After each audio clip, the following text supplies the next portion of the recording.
আসসালামু আলাইকুম প্রিয় বন্ধুরা, সবাই কেমন আছেন?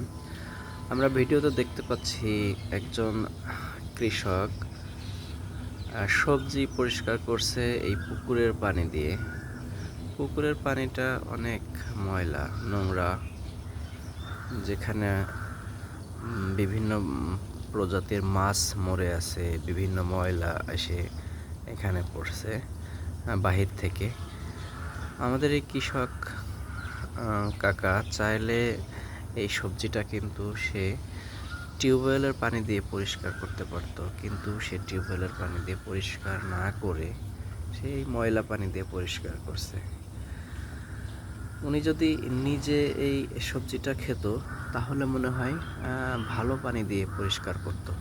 আসলে আমাদের মনের দিক থেকে আমরা দুর্বল, আমাদের মনে সততা কম। এটা একটা গ্রামের ভিতরে, উনি ইচ্ছা করলেই ভালো পানি দিয়ে পরিষ্কার করতে পারত।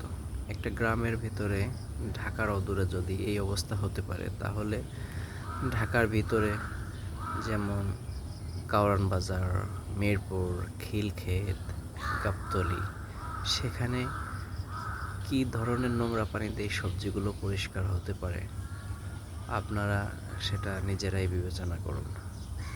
আসসালামু আলাইকুম।